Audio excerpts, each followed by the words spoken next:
ഡൗൺലൈൻ്റെ കുറ്റം അപ്ലൈനോട് ഒരിക്കലും അത് പറയാണ്ടിരിക്കുക. കാരണം നമ്മൾ അങ്ങനെ കുറ്റം പറഞ്ഞിട്ടൊക്കെ പോയി കഴിഞ്ഞാൽ നമുക്ക് ഒരിക്കലും നമ്മൾ ചെയ്ത പ്രവൃത്തിയാണെന്നല്ലെങ്കിൽ നാളെ കിട്ടുക. നമ്മൾ എന്താണോ ചെയ്തത്, നമ്മൾ നാളെ ഒരാളെ കുറ്റം പറയുന്ന ഒരു വ്യക്തിയായി മാറിക്കഴിഞ്ഞാൽ നമ്മളെ കുറ്റം പറയുന്ന നാളെ വേറൊരു ടീം നമുക്ക് ഉണ്ടാവും എന്നല്ലാതെ വേറൊരു ഗുണം അതിലില്ല അല്ലെ. അങ്ങോട്ടും ഇങ്ങോട്ടും കുറ്റം പറയാതെ. എന്നാൽ നമുക്ക് എന്തെങ്കിലും ഇപ്പൊ നമ്മുടെ ലീഡേഴ്സിന്റെ അടുത്തുനിന്നോ ടീമിന്റെ അടുത്തുനിന്നോ എന്തെങ്കിലും മാറണമെന്നുണ്ടെങ്കിൽ അത് അവരോട് തന്നെ നേരിട്ട് ചോദിക്കുക. സാറേ എങ്ങനെയെങ്കിലും ഉണ്ടല്ലോ, ആ വ്യക്തിനോട് പറയാം. അല്ലാതെ വേറൊരാളോട് പറഞ്ഞിട്ട് ആ വ്യക്തി പിന്നെ അത് കുറച്ചുകൂടെ പൊടിപ്പും തൊങ്ങലും കൂട്ടിക്കാണ്ട് അത് വേറെല്ലിലൂടെ ഈ നമ്മൾ കുറ്റം പറഞ്ഞ വ്യക്തിന്റെ ചെവിയിൽ അത് കേൾക്കും. അപ്പൊ ഈ വ്യക്തി നമ്മളെ നിന്ന് അകന്നു പോകൂലെ. നമുക്ക് എന്തെങ്കിലും ആ വ്യക്തിയിൽ മാറാണ്ടെങ്കിൽ നേരിട്ട് സാറേ എനിക്ക് നിങ്ങളോട് കാര്യം സംസാരിക്കാണ്ട്, അല്ലെ മാഡം എനിക്ക് നിങ്ങളോട് സംസാരിക്കാണ്ട്, നിങ്ങൾ അവിടെ ചെയ്തില്ലേ, അല്ലെങ്കിൽ നിങ്ങൾ അവിടെ പറഞ്ഞില്ലേ, അതില് ഇങ്ങനെയൊക്കെ ഉണ്ട് അല്ലെ. നമ്മൾ നേരിട്ട് തന്നെ പറയാം. അല്ലാതെ കുറ്റം പറഞ്ഞാണ് അങ്ങോട്ടും ഇങ്ങോട്ടും നടക്കാണ്ട് നല്ല രീതിയിൽ നല്ലൊരു വ്യക്തിയായിട്ട് മാറുക. ടീമിനോട് നമ്മൾ അപ്ലയൻസിന്റെ കുറ്റം പറഞ്ഞു കൊടുക്കാതിരിക്കുക. കാരണം നമ്മുടെ ലീഡേഴ്സിന്റെ കുറ്റം അപ്ലയൻസിന്റെ കുറ്റം ടീമിനോട് പറഞ്ഞു വളർത്തുന്ന ഒരു ടീമാണെന്നുണ്ടെങ്കിൽ നാളെ നിങ്ങളെ ഒരു ഭാഗത്തു നിന്ന് കുറ്റം പറയുന്ന ഒരു ടീമായി. അപ്പൊ നമ്മൾ എന്ത് റോൾ മോഡലാണ് നമ്മളെ ടീമിനാകുക അല്ലെ. അപ്പൊ അതുകൊണ്ട് തന്നെ നല്ല രീതിയിൽ ഉള്ളൊരു വ്യക്തിത്വമായിട്ട് മാറുക. അതുപോലെ തന്നെ മറ്റുള്ളവരുടെ വ്യക്തിത്വത്തെ അംഗീകരിക്കുക. അത് നല്ലൊരു കഴിവുള്ള വ്യക്തിക്ക് പറ്റുള്ളൂ അല്ലെ. അല്ലെങ്കിൽ നല്ലൊരു കഴിവാണത്. കാരണം എന്താ വെച്ചാല് നമ്മളെ മാത്രം അല്ലെ, ഇന്നെ മാത്രം പറയണം, ഞാൻ മാത്രമാണ് ബെറ്റർ, ഞാൻ മാത്രമാണ് സൂപ്പർ, എനിക്ക് മാത്രം കിട്ടിയാൽ മതി പ്രശംസ, അംഗീകാരം അല്ലെ. എന്റെ ടീമിൽ ആർക്കും കിട്ടണ്ട. എന്റെ ടീമിൽ ആർക്കെങ്കിലും അപ്ലയൻസ് കൊടുത്തു കഴിഞ്ഞാൽ അപ്പൊ ഞാനിങ്ങനെ ചിന്തിക്കുകയാണ്. അപ്പൊ എന്റെ അപ്ലയൻസ് സമയത്ത് നല്ല രീതിയിൽ പറയുന്ന സമയത്ത് എന്നെ നിർത്തിയിട്ട് എന്റെ ടീമിനെ എഡിഫിക്കേഷൻ ചെയ്ത് കഴിഞ്ഞാൽ എനിക്ക് തോന്നുകയാണ്, ഇപ്പൊ ലീഡേഴ്സിന് അവരെ പറ്റുള്ളൂ അല്ലെ. ആ രൂപത്തിൽ ചിന്തിക്കരുത്. നമ്മുടെ ടീമിനെ അങ്ങനെ നമ്മുടെ ലീഡേഴ്സ് അംഗീകരിക്കുന്നുണ്ടെങ്കിൽ അവിടെ നമ്മൾ അവരുടെ കൂടെ കൂടിയിട്ട് ഉഷാറായിക്കണമെന്നുണ്ടെങ്കിൽ ഉഷാറായിട്ടുണ്ട് തന്നെ പറയാം. ഇനി എന്തെങ്കിലും ഒരു കുറവ് വന്നിട്ടുണ്ടെങ്കിൽ കുറെ ആളുകളെ മുന്നിൽ വെച്ച് കുറ്റപ്പെടുത്താതെ മാറി നിന്നിട്ട്, ആളുകളെ മുന്നിൽ വെച്ചിട്ട് സൂപ്പർ ആയിട്ടോ ബെറ്റർ ആയിട്ടോ എന്ന് പറഞ്ഞിട്ട് മാറി നിന്നുകാണ്ട് പിന്നെ സൂപ്പർ ആണ് കേട്ടോ പക്ഷെ വേറൊന്നുണ്ട്, ആ ഒരു പറഞ്ഞ കാര്യത്തിൽ ഇങ്ങനെയും കൂടി ചെയ്യുകയാണെന്നുണ്ടെങ്കിൽ അടിപൊളിയാകും അല്ലെ. അംഗീകരിക്കാൻ തയ്യാറാകുക. അവർ ചെറിയൊരു റാങ്ക് നേടുമ്പോൾ അവരൊരു ക്ലോസിങ് എടുത്തിട്ടുണ്ടെങ്കിൽ, അവരൊന്ന് എന്താ പറയാ ഒരു സ്വന്തമായിട്ടൊരു ജോയിനിങ് ഫില്ല് ചെയ്തിട്ടുണ്ടെങ്കിൽ എന്തിനും നമ്മളൊന്ന് വിളിച്ചിട്ടൊന്ന് അപ്രീഷിയേറ്റ് ചെയ്യാം. സൂപ്പർ ആയിട്ടോ അടിപൊളിയിട്ടോ അത് വലിയ സംഭവങ്ങൾ തന്നെ അവര് ചെയ്യണമെന്നൊന്നുമില്ല. അതേപോലെ തന്നെ നമുക്ക് ഏതൊരു വ്യക്തിനോടും അങ്ങനെ പറയാൻ പറ്റണം അല്ലെ. മറ്റുള്ളവരുടെ ഇപ്പൊ നമ്മളെ ടീമാണല്ലോ, നമ്മളിലേക്കാൾ കഴിവുള്ള ആളുകൾ നമ്മളെ കൂടെ വരും. അപ്പൊ അവരുടെ വ്യക്തിത്വം, ആ വ്യക്തിനെ നമ്മൾ അംഗീകരിക്കാൻ പഠിക്കണം, അവരെ അപ്രീഷിയേറ്റ് ചെയ്യാൻ പഠിക്കണം, അവരെ പ്രശംസിക്കാൻ പഠിക്കണം അല്ലെ. അതിനൊരു കുറച്ചിലോ ഒരു നാണക്കേടോ, ഞാനിപ്പോ ഒരു ലീഡറാണല്ലോ, ഞാൻ ഇപ്പോ എന്റെ ടീമിന്റെ മുന്നിൽ നിന്നോലെ ഞാൻ അംഗീകരിച്ചാൽ അല്ലെങ്കിൽ അപ്രീഷിയേറ്റ് ചെയ്താല് ഒരു കൺഗ്രാജ് പറഞ്ഞാൽ എന്റെ വില പോവോ, ആ കാര്യങ്ങളൊന്നും ചെയ്യാതെ നമ്മൾ ആ ഒരു വ്യക്തിനെ, അദ്ദേഹത്തിന് അർഹത ഉണ്ടെങ്കിൽ ആ വ്യക്തിനെ നമ്മൾ അംഗീകരിക്കാൻ പഠിക്കുക. അതുപോലെ തന്നെ പരിഹസിക്കാതിരിക്കുക അല്ലെ. മറ്റുള്ളവർ ഇപ്പൊ ഞാൻ നേരത്തെ പറഞ്ഞ പോലെ തന്നെ പരിഹസിക്കാതെ അന്നിപ്പോ അല്ലെങ്കിൽ എന്തെങ്കിലുമൊക്കെ ഒരു ചിലപ്പോ നമ്മളെ കൂടെയുള്ള ആളുകൾ എന്തെങ്കിലും നമ്മൾ ഹോട്ടലിലൊക്കെ പോകുമ്പോ അല്ലെങ്കിൽ പുറത്ത് പോകുന്ന സമയത്ത് ഒന്നിച്ചു കണ്ട് ഹോളിൽ വരുന്ന സമയത്ത് ചിലപ്പോ എന്തെങ്കിലും ഒരു പൊട്ടത്തരം ചിലപ്പോ പുറത്തുനിന്ന് പറ്റിയിട്ടുണ്ടാകും. പക്ഷെ അത് മറ്റുള്ളവരെ ഇടയിലിട്ടിട്ട് അത് ആ വ്യക്തിനെ നമ്മൾ പരിഹസിക്കാതെ ആ ഒരു എന്താ പറയാ അവരെ അതിന്റെ ഇടയിലിട്ട് നമ്മൾ നാണം കെടുത്താതെ ആ വ്യക്തിനെ, ഞാൻ പറഞ്ഞല്ലോ നേരത്തെ, നല്ല കാര്യങ്ങളാണെങ്കിൽ നിങ്ങൾ ആളുകളുടെ ഇടയിൽ നിന്ന് പറയാം. നല്ല ബാഡാണ് നിങ്ങൾക്ക് പറയാൻ പറ്റാത്തൊരു കാര്യമാണെങ്കിൽ ആ വ്യക്തിനെ മാത്രം വിളിച്ചിട്ട്, അത് അപ്ലയൻസ് ആയിക്കോട്ടെ ഡൗൺലൈൻ ആയിക്കോട്ടെ, അവരെ മാത്രം മാറ്റി നിർത്തിയിട്ട് സാറേ ഇങ്ങനെയൊക്കെ ഉണ്ട് കേട്ടോ അല്ലെ അത് പറയാം അല്ലെ. ആളുകളുടെ ഇടയിൽ നിന്ന് പരിഹസിക്കാണ്ടിരിക്കുക. ചിലപ്പോ ചില ആളുകളെ തമാശ രൂപത്തിൽ പരിഹസിച്ചാലും ചില ആളുകളുടെ ഉള്ളിൽ അത് നല്ല വിഷമം ഉണ്ടാവും. നമ്മൾ വിചാരിക്കും അത് അവർ ചിരിച്ചു തള്ളിയിട്ടുണ്ടാവും ചിലപ്പോ നമ്മൾ പറയുന്ന സമയത്ത്. പക്ഷെ ആ വ്യക്തിന്റെ ഉള്ളിൽ അത് എത്ര നോവായിട്ട് മാറിയിട്ടുണ്ടാവും നമുക്ക് അറിയാൻ പറ്റൂല അല്ലെ. അത് എത്രത്തോളം വിഷമം ഉണ്ടായിട്ടുണ്ടാവും നമുക്ക് അറിയാൻ പറ്റൂല. ചിലപ്പോ ഒരു സിമ്പിൾ കാര്യമൊക്കെ നമ്മൾ വിചാരിക്കും, ഞാൻ ആ പറഞ്ഞതിനൊക്കെ പോൻ അങ്ങനെ ആകെ അതിനിപ്പോ ഞാൻ എന്താ ഇപ്പൊ പറഞ്ഞത്. പക്ഷെ അത് പറഞ്ഞിട്ട് കാര്യമില്ല. ചിലപ്പോ ആ വ്യക്തിന്റെ ഉള്ളിൽ എനിക്കൊക്കെ ഒരുപാട് അനുഭവങ്ങൾ അങ്ങനെ ഉണ്ടായിട്ടുണ്ട് അല്ലെ. ചിലപ്പോ അവര് ഒന്നും വിചാരിച്ചിട്ടുണ്ടല്ലോ, പക്ഷെ ആ പറഞ്ഞ സമയത്തുണ്ടല്ലോ എന്തിനാ പോലെയൊക്കെ പറ്റിയ അല്ലെ, ഒരു ഇങ്ങനെ ചെയ്യില്ല അങ്ങനെ ചെയ്യില്ല എന്നൊക്കെ പറഞ്ഞ ആളുകളെ മുന്നിലിട്ട് പരിഹസിക്കാണ്ടിരിക്കുക. അതുപോലെ തന്നെ വാശി വൈരാഗ്യം ഇതൊക്കെ നമ്മൾ ഉപേക്ഷിക്കുക. എന്ത് പറഞ്ഞാലും അതെന്താ അങ്ങനെ, ഞാൻ അത് വിട്ടുകൊടുക്കൂല, വാശി ഓൽക്കുണ്ടെങ്കിൽ എനിക്കുണ്ടല്ലോ വാശി അല്ലെ. ഒരു എന്താ പറയാ എനിക്ക് പറ്റണില്ല, എനിക്കത് മാറ്റാൻ കഴിയില്ല, എന്റെ വാശി എനിക്ക് ചെറുപ്പം മുതലേ ഉള്ളത് ഒരു സ്വഭാവം ഉണ്ട്, ഒരു വാശിയാണ്, അതെനിക്ക് ഞാൻ മാറി വരുന്നുള്ളൂ. എന്താ അങ്ങനെ ഒരു പിടിച്ച പിടിയില് ഈ പിടിച്ച അല്ലെ നമ്മൾ പിടിച്ച മുയലിന് മൂന്ന് കൊമ്പ് കാരണ മാതിരി ഇങ്ങനെ നിൽക്കൂലേ, അതേപോലെ ഒരു വാശിയിൽ നിൽക്കാണ്ടിരിക്കുക. വിടുത്തം വിടാതെ ഞാൻ പറഞ്ഞത് തന്നെയാണ് ശരി എന്നുള്ള രൂപത്തിൽ നിൽക്കാണ്ട് നമ്മളൊന്ന് അയഞ്ഞു കൊടുക്കുക. ഒരു വാശി കൊണ്ടൊന്നും നമ്മൾ ഒരിക്കലും മുന്നോട്ട് പോകില്ല, ജീവിതത്തിൽ മുന്നോട്ട് പോകാനേ നമുക്ക് കഴിയില്ല. അപ്പൊ ആ വാശിയൊക്കെ ഒന്ന് കുറച്ച് വൈരാഗ്യം ഉള്ളിൽ വെക്കാതെ അല്ലെ, ഒരു വ്യക്തി എന്തെങ്കിലും നമ്മളോട് പറഞ്ഞിട്ടുണ്ടെങ്കിൽ ആ വൈരാഗ്യം വെച്ചിട്ട് അവരോട് പെരുമാറാണ്ട് വൈരാഗ്യവും വാശി ഉണ്ടെങ്കിൽ എന്താ പറയുക, ഇതൊക്കെ ഉണ്ടെങ്കിൽ നമ്മൾ തന്നെയാണ് നമ്മളെ വളർച്ചക്കുള്ള തളർച്ച തന്നെയാണ് ഇതൊക്കെ. നമ്മൾ തന്നെ നമ്മളുടെ കുഴി കുത്തുക എന്ന് പറയില്ലേ. അപ്പൊ നമ്മൾ വാശി വൈരാഗ്യം ഒക്കെ ഉണ്ടെങ്കിൽ ഒരു വ്യക്തിനോടോ അപ്ലയൻസിനോടോ ഡൗൺലൈൻസിനോടോ വീട്ടിലോ നമുക്ക് വാശി ഉണ്ടാകാതിരിക്കുക. നമ്മളൊന്ന് അയഞ്ഞു കൊടുക്കാം. നമ്മൾ എന്ന വ്യക്തി ഒന്ന് അയഞ്ഞു കൊടുക്കാനോ ഒന്ന് മാറി നിൽക്കാനോ വാശി പിടിക്കാതെ ഒന്ന് നിന്നാ ചിലപ്പോ നമ്മുടെ ജീവിതം എത്രത്തോളം സന്തോഷകരമാവും, നമ്മുടെ ബിസിനസ്സിൽ എത്ര ഹാപ്പിനെസ് ഉണ്ടാവും. ചില ആളുകൾ പറയുന്നേക്കാ, ആ ലീഡർ വാശി എന്ത് പറഞ്ഞിട്ട് എന്താ, വാശി ഇങ്ങോട്ട് വിടൂല അല്ലെ, അങ്ങനെയൊക്കെ പറയുന്ന ഒരുപാട് ഞാൻ കേട്ടിട്ടുണ്ട്. പക്ഷെ നമ്മൾ അങ്ങനെ ചില ആളുകൾ നമ്മൾ മുന്നിൽ തന്നെ പറയാറുണ്ട്, എന്താ അത് അങ്ങനെ വിട്ടുകൊടുക്കാൻ പറ്റില്ല, അതങ്ങനെ അല്ലെ. പക്ഷെ നമ്മൾ ഒന്നാണ് അയഞ്ഞു കൊടുക്കുക. അവര് ചിലപ്പോ എന്തെങ്കിലും ചെറിയ സിമ്പിൾ കാര്യമാവും, ഒന്ന് അയഞ്ഞു കൊടുത്തേക്ക് നമുക്ക് ഒന്നും വരാൻ പോടില്ല അല്ലെ. ഒരു വാശിയൊക്കെ പിടിച്ചിട്ട് ചില ആളുകൾ വാശിയുള്ള കൂട്ടത്തിൽ ഉണ്ടാവും. ചില നമ്മളെ മക്കളൊക്കെ കണ്ടിട്ടില്ലേ, എന്തൊരു വാശിയാണ് അറിയില്ലേ. ഞാനൊക്കെ എന്റെ മക്കളോട് വാശിക്കൊന്നും നിന്ന് കൊടുക്കൂല, ആ വാശിയൊക്കെ അവരത് മാറ്റി കുറ്റി പറിച്ച് എറിയും ഞാനില്ലേ. അപ്പൊ ആ രൂപത്തിൽ തന്നെ നമ്മളെ ടീമിനെ ബിൽഡ് ചെയ്യാനൊക്കെ നമുക്ക് പഠിപ്പിക്കണമെങ്കിൽ വാശി എന്നുള്ള സംഭവം ഇപ്പൊ എനിക്കുണ്ടായിരുന്നു.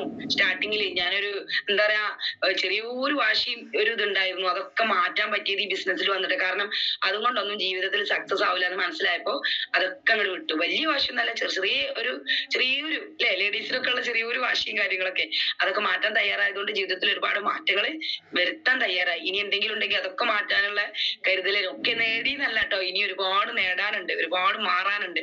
അതുപോലെ തന്നെ സഹകരണ മനോഭാവം അല്ലെ, നമ്മൾ സഹകരിക്കുക.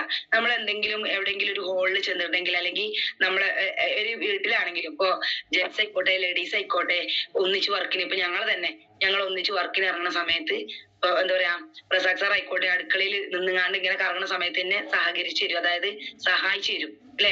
അത് ഒന്നിച്ച് ചെയ്ത് കഴിഞ്ഞാൽ ഞങ്ങൾക്ക് പെട്ടെന്ന് ഇറങ്ങാം. അല്ലാതെ ഓള് വേണമെങ്കിൽ ചെയ്തോട്ടെ, ഓള് ചെയ്യേണ്ട പണിയല്ലേ അല്ലെ, ഇങ്ങനെ പറയാതെ ഒന്നിച്ച് നിന്നുകാണ്ട് അത് എന്താണോ ഞാൻ ചെയ്യണത് അതിന്റെ തൊട്ടടുത്ത് എന്തെങ്കിലും ജോലി ചിലപ്പോ അറിയില്ല, ഞാൻ എന്താ ചെയ്യേണ്ടത് ചോദിക്കും, എന്നാലും ഭയങ്കര സന്തോഷമാണ് കേൾക്കുമ്പോ അല്ലെ. അത് ചോദിക്കുമ്പോ ഇന്ന ജോലി അത് എടുക്കുന്ന നമുക്ക് പെട്ടെന്ന് ഇറങ്ങാം നല്ലൊരു ഇതുണ്ടാവും. ഹസ്ബൻഡും വൈഫും ചെയ്യുന്ന സമയത്ത് അത് ലേഡീസിന് തന്നെ വിട്ടുകൊടുക്കാതെ ഒപ്പം നിന്നിട്ട്, അല്ലെങ്കിൽ ബിസിനസ്സിലായിക്കോട്ടെ എന്തെങ്കിലും ചിലപ്പോ നമ്മളെ ഹോം മീറ്റിംഗ് ഒക്കെ വെക്കുന്ന സമയത്ത് ലീഡറായി ഇങ്ങനെ മാറി നിൽക്കാതെ ചിലപ്പോ നമ്മളെ ടീം ഉണ്ടാകും അവിടെ, പിന്നെ ഓർഡർ ഫോം ഇടുക, പിന്നെ എന്താ പറയാ ഫോം ഫില്ല് ഒക്കെ ചെയ്യുന്നുണ്ടാവും, അല്ലെങ്കിൽ ചിലപ്പോ ചെയർ അങ്ങോട്ടും ഇങ്ങോട്ടും വെക്കുന്നുണ്ടാവും. ചില ആളുകൾ അത് കണ്ടു നോക്കി ഇങ്ങനെ നിൽക്കും അല്ലെ. ഒരു സഹകരണ മനോഭാവം ഇല്ലാതെ നമ്മൾ ഒരു വ്യക്തി എല്ലാത്തിനും നമ്മള് ലീഡേഴ്സ് പറയാറുണ്ട്, ഞാൻ എപ്പോഴും പറയുന്ന ടീമിനോട്, നമ്മള് 4 രീതിയിൽ, ഞാൻ ഇതിൽ പറയണം പക്ഷെ എങ്കിലും നമ്മുടെ ആ ഒരു മനുഷ്യരെ ആയിട്ടുള്ള ഇതുമായിട്ട് കൺസെപ്റ്റ് എന്താ പറയാ താരതമ്യം ചെയ്യുമ്പോൾ ഞാനൊരു ചെറിയൊരു ഉദാഹരണത്തിലേക്ക് എടുത്തിടുകയാണ്. 4 ഗ്ലാസ്സിൽ അല്ലെ വെള്ളം നിറച്ചിട്ട് അതിൽ ഒരു ഗ്ലാസ്സിൽ പഞ്ഞിടുക, ഒരു ഗ്ലാസ്സിൽ മണ്ണിടുക, ഒരു ഗ്ലാസ്സിൽ ബോള്, ഒരു ഗ്ലാസ്സിൽ പഞ്ചസാര അല്ലെ. ഈ 4 ഗ്ലാസ് ഇതേ രൂപത്തിൽ ഇപ്പൊ ഒരു പഞ്ഞിട്ട ഗ്ലാസ്സിൽ എന്താ സംഭവിക്കുക, ആ വെള്ള ഗ്ലാസ്സിലത്തെ വെള്ളമൊക്കെ ആ പഞ്ഞി ഊറ്റിയെടുക്കും അല്ലെ. ചില ആളുകൾ നമ്മളെ കൂടെ വന്നാൽ നമ്മളെ ഊറ്റിയിട്ട് മുതലാക്കിയിട്ട് ഒരു പോവുള്ളൂ അല്ലെ. ഞാൻ എപ്പോഴും പറയാറുണ്ട്. അതേപോലെ തന്നെ മറ്റേ ഗ്ലാസ്സിൽ ബോളാണ്, അവർ വന്നു കഴിഞ്ഞാൽ പ്രത്യേകിച്ച് നമുക്ക് ഗുണമൊന്നുമില്ല. ആ വെള്ളത്തിൽ ആ ബോൾ എന്താണോ കിടക്കുന്നത് അതേപോലെ നമ്മളെ കൂടെ വരുന്നുണ്ടാവും, പ്രത്യേകിച്ച് ഗുണമൊന്നുമില്ല അല്ലെ.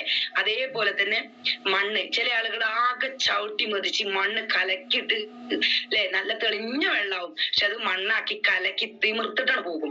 ചില ആളുകള് പഞ്ചസാരയാവും, എങ്ങനെ എല്ലായിടത്തും അലിയ അല്ലെ. വെള്ളത്തിൽ പഞ്ചസാര ഇട്ട് നമുക്കറിയാലോ അലിഞ്ഞില്ലാണ്ടാവും. അപ്പൊ ആ വെള്ളം കുടിക്കുമ്പോൾ നല്ല മധുരല്ലേ. ആ വ്യക്തി നല്ലൊരു, ഇപ്പൊ ഞാൻ ഈ പറഞ്ഞ സംഭവങ്ങളൊക്കെ ഉണ്ടെങ്കിൽ നമ്മള് ഒരു പഞ്ചസാരനെ പോലെ അലിയാനുള്ള ഒരു കഴിവ് നമുക്ക് ഉണ്ടാകണം. ഞാൻ എപ്പോഴും പറയാറുണ്ട്, അത് നമ്മുടെ ലീഡേഴ്സ് ശരിക്കും അതൊരു റിയൽ ആയിട്ടുള്ള ഒരു കാര്യമാണ് അല്ലെ. അപ്പൊ നമുക്ക് അറിയാൻ പറ്റും നമ്മുടെ കൂടെ വന്ന വ്യക്തി ഏത് കാറ്റഗറിയിൽ, ഇതിൽ ഏത് ക്ലാസ്സിൽ ഏത് ആളാണെന്ന് അല്ലെ. നല്ല വ്യക്തിയല്ല, ഇതേപോലെ ഊറ്റാൻ വന്ന ആളാണെന്നുണ്ടെങ്കിൽ എല്ലാ വ്യക്തിയുടെ മാറിക്കുക, നെഗറ്റീവ് പറയുന്നുണ്ടെങ്കിൽ എല്ലാം മാറിക്കുക. അതുപോലെ തന്നെ പിന്നെ എന്താ പറയാ ബോൾ ആണെങ്കിൽ പ്രത്യേകിച്ചും എല്ലാം ഒഴിവാക്കി കാര്യങ്ങളൊക്കെ ഇങ്ങനെ കാണുമ്പോ ആയും കുയ്യൊക്കെ പറയാം. പക്ഷെ ആ വ്യക്തിയിൽ നിന്ന് മാറിയിട്ട് താഴേക്ക് പോയിട്ട് നല്ല ടീം ബിൽഡ് ചെയ്യുക. കാരണം ഇദ്ദേഹം വന്നിട്ട് ഇപ്പൊ എനിക്ക് ഒരു പ്രത്യേകിച്ച് ഒരു ആക്ടിവിറ്റി അദ്ദേഹത്തിന്റെ കയ്യിലില്ല. അതേപോലെ ചില ആളുകൾ മണ്ണാവും കലക്കിയിട്ട് ഇവിടുത്തെ കുറ്റം അവിടെ അവിടുത്തെ കുറ്റം ഇവിടെയും പറഞ്ഞിട്ട് ആകെ ഇങ്ങോട്ട് ചളിക്കൊളാക്കിയിട്ടും പോകൂലെ. അപ്പൊ അങ്ങനത്തെ വ്യക്തികളിൽ നിന്നൊക്കെ മാറാൻ നമ്മൾ പഠിക്കണം. ജീവിതത്തിൽ നമ്മൾ പല വ്യക്തികളെ കാണാം. ചിലപ്പോ ചില വ്യക്തികളാണ് നമ്മളെ നശിപ്പിക്കുക അല്ലെ. ചില വ്യക്തികളുടെ ഇടയിൽ പോയിട്ട് നമ്മൾ അവര് പറയുന്നതും പ്രവർത്തിക്കുന്നതും നമ്മുടെ പ്രവർത്തനവും ചിന്തയാക്കി മാറ്റും. അപ്പൊ അതുകൊണ്ട് തന്നെ ആ രൂപത്തിലൊന്നും പോവാതെ നല്ല സഹായിക്കാനുള്ള മനസ്സ്, അതുപോലെ തന്നെ സഹിഷ്ണുത അല്ലെ, പിന്നെ സഹകരണ മനോഭാവം, സഹായിക്കാനുള്ള മനസ്സ് ഞാൻ ഓടിച്ചു പോവുകയാണ്. അതുപോലെ തന്നെ സഹിഷ്ണുത അല്ലെ, നമുക്ക് എന്തും നമ്മള് സഹിഷ്ണുത എന്ന് പറയുമ്പോ ക്ഷമിക്കാനും അതുപോലെ തന്നെ അത് തരണം ചെയ്യാനും ഒക്കെ ഉള്ളൊരു കഴിവ്. എന്തുണ്ടെങ്കിലും അത് ചിലപ്പോ നമ്മൾ കുറെ ജോയിനിങ്ങിൽ ഒരു ഫുൾ ഡേ വർക്ക് നമ്മൾ ചെയ്തു, കാര്യമായിട്ട് റിസൾട്ട് ഒന്നും കിട്ടിയില്ല, വേണ്ട, നമ്മൾ പിറ്റേന്ന് വീണ്ടും പോവുക. ചിലപ്പോ ചില വ്യക്തികളൊക്കെ നമ്മളോട് പറയുന്നത് കേട്ട് കഴിഞ്ഞാൽ നമുക്ക് ആ ഒരു മനസ്സിൽ ഭയങ്കരമായിട്ട് പിന്നെ ചില വ്യക്തികൾ നമ്മളെ കൂടെ ടീമിന്റെ കൂടെ നിൽക്കുന്ന സമയത്ത് സാറേ നാളെ ഭയങ്കര പ്രതീക്ഷയോടെ ഞാൻ വിളിച്ചതായിരുന്നു, പക്ഷെ അവര് പറയുന്ന നോക്കാണെന്ന് പറഞ്ഞാണ്ട് ഒരു സങ്കടത്തോടു കൂടെ മുഖം അല്ലേ, വേണ്ട, അത് അവര് ഇന്ന് നോ പറഞ്ഞേ നാളെ ഒരുപാട് നോ കേട്ടാലല്ലേ നമ്മൾ എസ് കേൾക്കുള്ളൂ അല്ലെ. അപ്പൊ ആദ്യം നോ കേൾക്കണ്ടേ. ആ നോ കേൾക്കുമ്പോ നമുക്കത് തരണം ചെയ്യാനും സഹിഷ്ണുത അല്ലെ കൈവരിക്കാനുള്ള കഴിവുണ്ടെന്നുണ്ടെങ്കിൽ നമുക്ക് മുന്നോട്ട് പോകാനും കഴിയും. അതുപോലെ തന്നെ വിനയം അല്ലെ, വിനയാന്വിതരായിട്ടിരിക്കുക, നല്ലൊരു ലാളിത്യ അല്ലെ, നമ്മളെ ഏത് റാങ്കിൽ കയറിപ്പോയാലും ഒരു വിനയം കാത്തു സൂക്ഷിക്കുക നമ്മുടെ മുഖത്തും നമ്മുടെ ടീമിനും. സാറ് നോക്കി എത്ര റാങ്കിലാണ് നിൽക്കുന്നത് അല്ലെ. ഇപ്പൊ നമ്മൾ ഓരോ ലീഡേഴ്സും നമുക്കറിയാം, നമ്മുടെ ഇപ്പൊ ഇതില് നമ്മളെ NTC നബോ ലീഡേഴ്സ് ആണ്, അദ്ദാബ് സാറ്, എന്താ പറയാ ഇസ്മായിൽ സാറ്, നിഷാന്ത് സാറ് അല്ലെ. എന്തൊരു വിനയാണ്. എപ്പൊ കണ്ടാലും ഏത് സമയത്തും നമുക്ക് ഓരോ വ്യക്തികളെയും അവരുടെ റാങ്ക് ഒന്നും നോക്കാതെ നമ്മളോട് അല്ലെ. ഇപ്പൊ അൽത്തഫ് സാറൊക്കെ പല രീതിയിൽ ഇപ്പൊ തമാശക്ക് പറയുന്ന കേട്ട, അദ്ദേഹത്തിനെ ഞങ്ങൾ സ്റ്റാർട്ടിങ്ങിലൊക്കെ കണ്ട സമയത്തൊക്കെ ഒരു ആള് പക്ക ഒരു പാവാണെന്നറിയാം, പക്ഷെ ഒന്നും കൂടി അടുത്തപ്പോഴാണ് ഇദ്ദേഹം എന്താന്നുള്ളത് മനസ്സിലായത് അല്ലെ. അപ്പൊ അത്രയും ഒരു വിനയാന്വിതനായിട്ട് അല്ലെ. അതേപോലെ തന്നെ മറ്റു ലീഡേഴ്സ് ഒക്കെ, നിഷാന്ത് സാറിന്റെ കാര്യം പിന്നെ പ്രത്യേകിച്ച് പറയണ്ട, അദ്ദേഹം നമ്മളെ കൂടെ ഒരു എപ്പോഴും ഒരു സഹോദരനായിട്ടും നമ്മളുടെ ഒരു ഫാദർ ആയിട്ടും നമ്മുടെ കൂടെ ഉള്ളതുകൊണ്ട് അദ്ദേഹത്തിന് പിന്നെ എല്ലാ ക്വാളിറ്റിയും എല്ലാ ലീഡേഴ്സും, അതുപോലെ തന്നെ ഇസ്മായിൽ സാറ്, ഓരോ ലീഡേഴ്സ്, STC ലീഡേഴ്സ്, RT, എന്താ പറയുക, നമ്മളൊക്കെ ഓരോ വ്യക്തികളായിട്ട് മാറുന്ന സമയത്ത് നമ്മൾ ഒരു ഹയർ പൊസിഷനിൽ എത്തിയിട്ടുണ്ടെങ്കിൽ ഈ സ്വഭാവങ്ങളൊക്കെ മെയിൻറ്റെയിൻ ചെയ്ത് പോയിട്ടാണ് അദ്ദേഹം അങ്ങനെ ആണത്. കാരണം നമ്മളെ ഇഷ്ടപ്പെടാൻ ആളുകൾ തയ്യാറാവണം, അല്ലെങ്കിൽ ഇഷ്ടപ്പെടുത്തുക, അല്ലെങ്കിൽ നമ്മുടെ സ്വഭാവത്തിലൂടെ നമുക്ക് അത് മാറ്റിയെടുക്കാൻ പറ്റണം. വലിയ ചില ആളുകൾ കണ്ടിട്ടില്ലേ, ചില ലീഡേഴ്സ് ഒക്കെ ഇപ്പൊ വന്നു കഴിഞ്ഞാൽ ചില ആളുകളോടും അല്ലാണ്ട് സംസാരിക്കാതെ ഇങ്ങനെ ഇരിക്കും. ചില ആളുകൾ നല്ല രീതിയിൽ സംസാരിക്കും അല്ലെ. ചില ഗസ്റ്റുകളൊക്കെ നമുക്ക് മലപ്പുറത്ത് വരുമ്പോ സമയത്ത് ചില ഫോട്ടോ എടുക്കാനും അല്ലെ. ചില ആളുകൾക്ക് അതിരുതി അവരെ ഡിസ്റ്റർബ് ചെയ്തിട്ട് അവരെ കൊളാക്കരുതിട്ട് അവര് പിന്നെ മലപ്പുറത്തേക്ക് വരുന്നില്ല. അപ്പൊ പല നല്ല പൊസിഷനിൽ എത്തിക്കഴിഞ്ഞാലും നല്ലൊരു വിനയം കാത്തു സൂക്ഷിക്കുക. അതുപോലെ തന്നെ പുഞ്ചിരി മെയിൻറ്റെയിൻ ചെയ്യുക അല്ലെ. മുഖത്തൊരു ഇങ്ങനെ കടിച്ചു പിടിച്ചിരിക്കാതെ എപ്പോഴും ഒരു പുഞ്ചിരി. നമ്മളോട് എന്തും ആളുകൾക്ക് നമ്മുടെ ടീമിനോട് ഒരു ധൈര്യം ഉണ്ടാവണം അല്ലെ. അദ്ദേഹത്തിനോട് പറഞ്ഞാൽ അത് ഉൾക്കൊള്ളും. അങ്ങനെ എന്തെങ്കിലും ഡിസ്കഷൻ ഉണ്ടെങ്കിൽ നമ്മളെ ലീഡറോട് പറഞ്ഞാൽ എന്തെങ്കിലും ആകുമോ? ഒന്നും ആവില്ല. നമ്മളെ ലീഡറോട് പറഞ്ഞോ, അതൊക്കെ പറയാൻ പറ്റിയ ആൾ തന്നെയാണ് നമ്മളെ ലീഡർ അല്ലെ. ഒരു പ്രശ്നമല്ല, അതൊക്കെ അമ്മാരി ലീഡർമാരാണെന്ന് പറയാന്. അതിന് നമ്മളെ ലീഡേഴ്സിന്റെ പോലെ നമ്മൾ ആവണം അല്ലെ. നമ്മളെ ടീമിന് അങ്ങനെ തോന്നണം നമ്മളോട് പറയാന് അല്ലെ. അല്ല ലീഡേഴ്സ് പറയുമ്പോ മാത്രം കേൾക്കുക, ടീം പറയുമ്പോ ഞാൻ എന്റെ ടീം പറയുന്നൊന്നും കേൾക്കൂല എന്നുള്ള രൂപത്തില് ഒരു പിടിച്ച ഒരു മുഖത്തോട് കൂടെ ഇരിക്കാണ്ട് പുഞ്ചിരി നമ്മള് എന്താ പറയുക മെയിൻറ്റെയിൻ ചെയ്യുക. അതുപോലെ തന്നെ നേരത്തെ പറഞ്ഞ പോലെ തന്നെ സമയത്ത് അഭിനന്ദനങ്ങൾ അർപ്പിക്കാനുള്ള കഴിവ് അല്ലെ. ഇതൊക്കെ ഒരു വ്യക്തിക്ക് വേണ്ട കഴിവാട്ടോ. ഒരുപാട് പോയിന്റുകൾ ഞാൻ പറഞ്ഞു. ഇത് ചില ആളുകൾ പറയും എനിക്ക് ഇതൊക്കെ പാടൊന്നും കഴിയില്ല, ഇതൊക്കെ പാടൊന്നും ഒരു മനുഷ്യനെ കൊണ്ട് കഴിയില്ല. പക്ഷെ ഇതൊക്കെ നമുക്ക് സിമ്പിൾ ആയിട്ട് എടുക്കാം. കാരണം ചെറിയ ചെറിയ ടിപ്സ് ആണ് ഇതൊന്നും മാറ്റാൻ. കാരണം ഇതില്ലെങ്കിൽ പിന്നെ എന്തിനാണ് നമ്മൾ ജീവിക്കണത് അല്ലെ. നമ്മളെന്ന വ്യക്തി പൂർണ്ണമായിട്ടും സബ്മിറ്റ് ആവണം. ഇപ്പൊ എന്ത് ചോദിച്ചാലും നല്ല വ്യക്തിയാണോ, ഓക്കെ, ഇത് നമുക്ക് നമ്മളോട് തന്നെ. ഇപ്പൊ ഞാൻ ഈ പറഞ്ഞ പോയിന്റുകളൊക്കെ ഇനിയുണ്ട്. അഭിനന്ദനങ്ങൾ അർപ്പിക്കാനുള്ള കഴിവ് അല്ലെ. അതുപോലെ തന്നെ സമയനിഷ്ഠ, കൃത്യനിഷ്ഠ അല്ലെ, ടൈം പഞ്ച്വാലിറ്റി പാലിക്കുക. അതുപോലെ തന്നെ പരിഗണന കൊടുക്കുക. നമ്മുടെ ടീമിൽ ഒരു പരിഗണന മനോഭാവം